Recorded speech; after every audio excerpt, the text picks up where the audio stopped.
त्यांना सांभाळणारी माझी माय माऊली निघून गेली आणि या राठोड परिवाराला अनाथ करून गेली। ज्याचं त्याचं जगणं, जो जगेल तो जगेल, जो मरेल तो मरेल।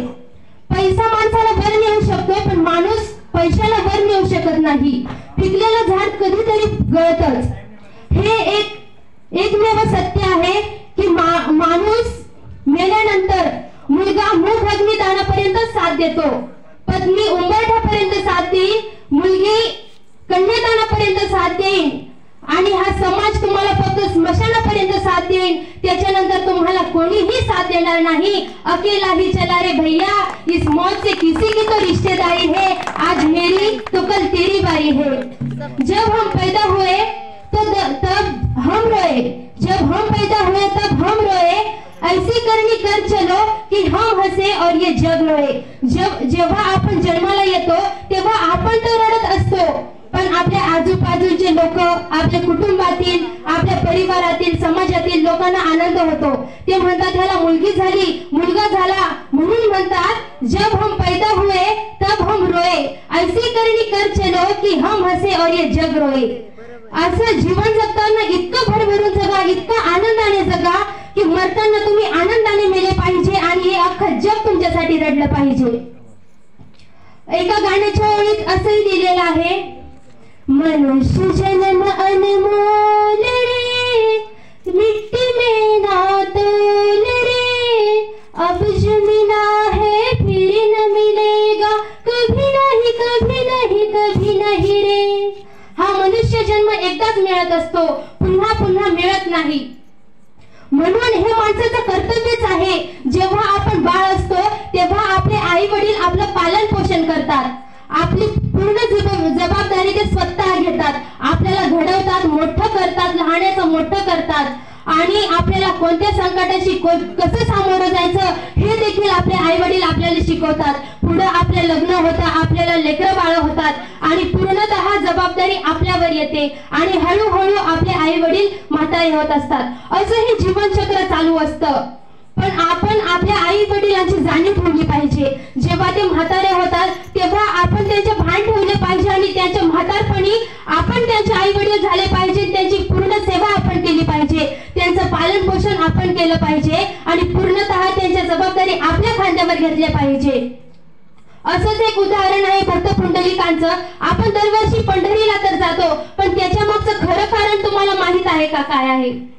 आपल्या मनामध्ये फक्त वारीचा भाव असतो, पण भक्त पुंडलिक जेव्हा आपल्या आई वडिलांची पूर्ण भक्ती भावाने, श्रद्धेने आणि मनापासून आई वडिलांची सेवा करायचे, तेव्हा स्वयं भगवान विष्णूंना हे कळाले आणि ते पांडुरंगाच्या रूपात पंढरीला आले आणि तेव्हापासून पांडुरंग हे पंढरीतच आहे। जर आई वडिलांची सेवा केल्याने स्वयं साक्षात भगवान तुम्हाला भेटायला येत असेल तर ह्याच्यावर मोठं सुख कोणतं असू शकतं? ह्याच्यावर न कोणती मोठी भक्ती आहे आणि न कोणतं सुख आहे। म्हणून हे सर्वांच्या लक्षात आलं पाहिजे की आई वडिलांची सेवा करणं हे किती गरजेचं आहे आणि हे आपलं कर्तव्य आहे। असं कोणत्या ग्रंथात लिहिलेलं आहे किंवा कोणत्या कागदावर पुस्तकात लिहिलेलं आहे की चार धामांनी तीर्थ केल्याने आई वडिलांना सुख प्राप्त होतं? मी असं नाही म्हणत की चार धाम करू नका, तीर्थयात्रा करू नका, करा, पण आपल्या आई वडिलांसोबत करा। असं नका समजू की ते केल्याने आपल्या आई वडिलांना सुख मिळेल। जर तुम्ही आपल्या आई वडिलांना 2 वेळेचं जेवण नसेल देत, त्यांना घराबाहेर हाकलत असाल तर काय फायदा आहे ते 4 धाम करून आणि तीर्थयात्रा करून? आजकाल आई वडिलांना 4-4 5-5 मुलं असतानाही ते आई वडिलांना वृद्धाश्रम मध्ये सोडून येतात किंवा मग घराच्या बाहेर हाकलून देतात। तर काय आपण 7 जन्म घेतले तरी आपण आपल्या आई वडिलांचे उपकार फेडू शकत नाही आणि जर तुम्ही असं करत असाल तर हे ह्याच्याहून दुसरं मोठं पाप कोणतंच असू शकत नाही। आईबद्दल एक खूपच छान गाणं आहे, आई माझी मायचा सागर दिला तिने जीवनाकार, आई वडील माझे थोर काय सांगू त्यांचे उपकार, जीवनाच्या वाटेवरती किती असतो त्यांचा आधार, आई माझी मायचा सागर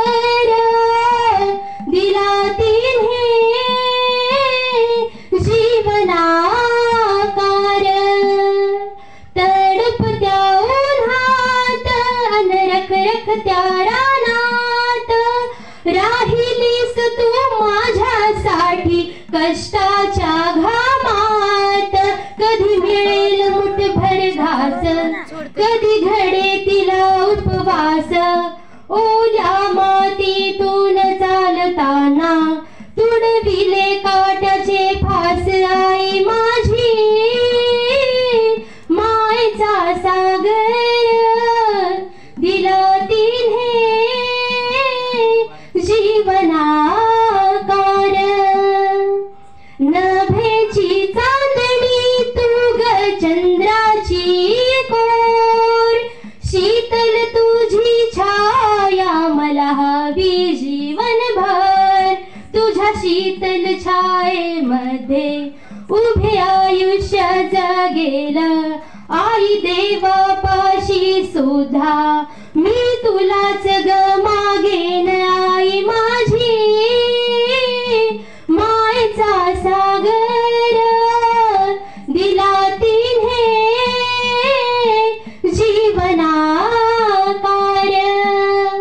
आपण आई वडिलांची सेवा केली आणि तरी 7 जन्म घेतले तरी आपण त्यांचे उपकार फेडू शकत नाही.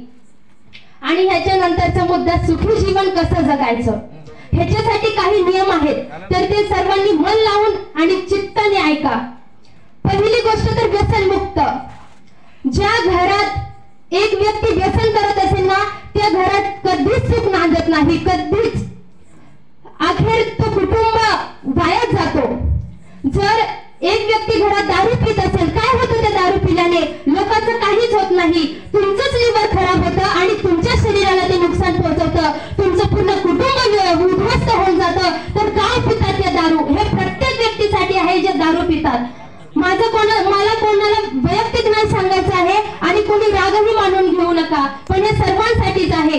जर तुम्ही व्यसनमुक्त राहाल तर तुमच्या घरात नक्कीच सुख नांदेल आणि कधीच भांडण होणार नाही. आजकाल पोरं असतील किंवा कोणी व्यक्ती असतील दारू पिऊन गाडी चालवतात आणि त्या रस्त्यावर त्यांचा अपघात होतो आणि घरातील करता धरता व्यक्ती ते मृत्युमुखी पडतात. तर अशा व्यक्तींना विचारा की जे व्यक्ती मृत्युमुखी पडतो आणि तो व्यक्ती घरातील करता धरता असेल, तो कुटुंब पूर्ण उघड्यावर येतो आणि त्यांची दुःख फक्त त्यालाच माहिती असतं. काय होतं? त्या गुटखा खाल्ल्याने, बिडी पिल्याने, सिगारेट ओढल्याने, दारू पिल्याने, तर हे आपल्या शरीरासाठी चांगलं नाही, आपल्या जीवनासाठी चांगलं नाही. हे खरंच व्यसनमुक्त राहा अशी माझी सर्वांना नम्र विनंती आहे. दिवसभर आपल्या घरात काय होतं हे संध्याकाळी सगळ्यांनी मिळून चर्चा करा. सर्व कामाचं नियोजन मिळून करा. ह्याच्याने तुमच्या घरात नक्की सुख नांदेल आणि तुमचं आयुष्य सफल आणि सुफल होईल. ह्याच्यानंतर तुम्ही महान थोर व्यक्तींचे ग्रंथ वाचा, भगवद्गीता वाचा. बघा त्याचे काय काय फायदे आहेत भगवद्गीताचे. स्वामी विवेकानंदांच्या भगव्या वस्त्रातही सूर्याचं प्रहर तेज दिसतं. साने गुरुजींच्या साध्या जीवनातही शीतलतेचा आनंद साडा टाकताना दिसतं. ही माणसं यशस्वी का झाली माहितीये का तुम्हाला? कारण या माणसांनी भगवद्गीता वाचली होती. या माणसांच्या जीवनात भगवद्गीतेचे तत्व मुरलेले होते. एवढं माणसाला तावून आणि सुलावून भगवद्गीता घडवत असते. जीवनात काय करायचं आहे हे रामायण शिकवते आणि जीवन कसं जगायचं आहे हे भगवद्गीता शिकवत असते आणि काही नाही करायचं हे महाभारत शिकवत असते. म्हणून थोर व्यक्तींचे, महापुरुषांचे ग्रंथ वाचा. 2 मिनिटं देवाची भक्ती करा, देवाचं नामस्मरण करा. जे पैसे तुम्ही व्यसनात वाया घालत आहेत ते कुठे दानपेटीत टाका, गरिबांची सेवा करा. हे केल्याने तुम्हाला सुख मिळेल, तुम्हीच पुण्य कमाल, लोकांचं काही होणार नाहीये. आणि मृत्यूबद्दल किती एक सुंदर कविता लिहिलेली आहे बघा. आयुष्यात कुणी 2 मिनिट माझ्याजवळ बसलं सुद्धा नाही. आज सगळेच माझ्याजवळ बसत आहेत. काही गिफ्ट तर नाही मिळालं आजपर्यंत. आज फुलंच फुल दिली जात आहेत. 2 पावलं सोबत चालायला तयार नव्हतं कोणी आणि आज गर्दी जमून माझ्यासोबत आहेत. तरसले होते मी एका हाताहाकासाठी, तेव्हा नाही दिला मला हात कोणी आणि आज खांद्यावर खांदे दिले जात आहेत. आज समजलं की मृत्यू किती सुंदर आहे. उगाच जगत होते कोणासाठी तरी, तर विचार करा आयुष्यभर त्या व्यक्तीजवळ इतके नातेवाईक येऊन बसत नाही, पण जेव्हा त्याचा मृत्यू होतो तेव्हा इतकी भरभरून गर्दी असते की तिथे लोक सुद्धा मावत नाही. इथे जमलेल्यांपैकी खूप जण बंजारा असतील, मराठा असतील. आज मी मराठीतून बोलण्याचं फक्त एकच कारण की हे सर्वांना समजायला आलं पाहिजे म्हणून मी मराठीतून बोलले आणि काही बंजारा भाषेतून पण बोलणार आहे. असं काही विशेष नाही, ते सगळ्यांना समजणार आहे जरी ते मराठी असतील. थोडा थांबूनी जरा विचार करूनी आईचा जुशेन एकदन होतो जाळूच, आईचा जुशेन एकदन होतो जाळूच. थोडा थांबूनी जरा विचार करूनी जय सेवालाल बोलो, जय सेवालाल बोलो, जय सेवालाल बोलो, जय सेवालाल बोलो. जागो गोरमटी उठो, आपले आयुष्यामध्ये कदमणार काही कर्म करमेले छो. आजकाल देवदेव उरूज आपले जसके प्रथा छेगीच देवदेवेनं पिसानारे 2 रुपये शेकडा ती काढ्या, 3 रुपये ती काढ्या, 4 दिन म्हणे तर 5 ती काढ्या, पण 20,000 बकरा नक्कीच तू काढ्या देवदेवेनं. कुणसा देव केला गतो तुम्ही ना बकरा काटो, कम बकरा काटेलाच प्रसन्न येऊ करन. कुणसा देव केला गतो तुम्ही ना. तर जे सेवालाल महाराज आपण विचार देंगोच जे वो विचारचं वो ध्यानी दो असं कुणसा देव केमेल कोणी का बकरा काटो करन. आणि काही आजकाल देव हो तर हमार घरे तो लगे 5 जणां गडीच फोन आजो ये ना मानांचं ये खायनी, पण तरी भी हमार घर देव भेटे 4-5 जणांना नक्की आवजो. मार पप्पा तो घरच फोन आवजो.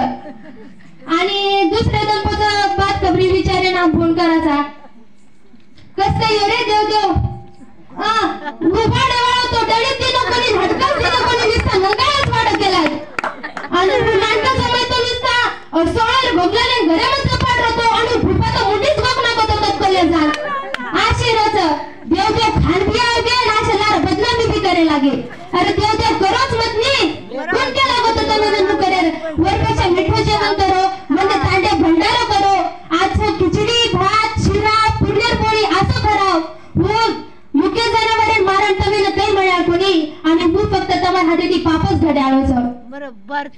भगवान जन आपल्याला निर्माण कितो की मानवीनं जन मांसाहारी आणि शाकाहारी दोन्हीमध्ये फरक छ की मला मी तर क्यों शकत होते सगळे कोणी. तर ऐको आपण पाणी को पिवाचा मुंडेती, गावडी पाणी को पिवाचा मुंडेती, भेशी पाणी को पिवाचा मुंडेती. वो गावडी मरण चल जाय पण आखिर पर्यंत घासच खाय आणि पाणीच पिय. वो करवेस माशे ना सुंगेने सुद्धा पण आपला मानव कचरा पाणी जिभेती पिवचा आणि बिल्ली पाणी जिभेती पिवचं. आपण जिभेती पाणी पिवा सकाळी पण आपलं खाद्य मास पिऊ जाऊ शकत. तर खरंच तर सेवालाल महाराजांनी विचार ध्यानीलो आणि ही असं देवदेव आणि प्रथा नकोनी केली बंद करो करन. पण मी दर्शक लिमिट आहे मग आत्रा लगे आणि एक वातो की रस रेगी पिसाना रे तो शेकडा ती काढायचं. आग पंचमी लगेच पत्तारा बेम घाल द्या आणि उभी उठार काढा ना, उभी कर्जती काढा ना शेकडा ती काढन पत्तारा बेम घाल द्या, दारू बेम घाल द्या. बरबाद आगो 60 सीजन जायचं आप 60 तोडे ना पण काही तो ताण दिस मारे चालपे घेऊ गेला तू एकलो तू 60 तोडे ना मग कोणी आहे तार सोबत आप जो एकलो 60 तोडे ना आप एकलो जो गोचा आणि 20 60 तोडरो उचले की वर मारे ना तर नुकसान फक्त तुम्हारो ह्याळोचा. तू पत्तारा मो तू तार पिसा फेडता ताण ठीकच के पिसा फेडे 60 तोडत बरोबर सच्ची बरोबर. तर खरंच आजकाल पिढी जरा वेगळ्याच दिशा झालीचं ही शेर ध्यानी आणसावचा आपण खुश करायचा मध्येच मकेरीचं थोडा थांबो आणि विचार करून देखो आपण आयुष्य खुश करायचा. ही मार कळकळण विनंतीचं बंजारानं कतम दर्शक सदरो आणि याडी बापेर सेवा करो. यात बेट वर्ग कोणी कोण कोण संप्रदाय में माऊली संप्रदाय में और दितीन ना सबून मला नेवोनर संस्कार काका आहेत आत्या तर तम जुने गुरु करो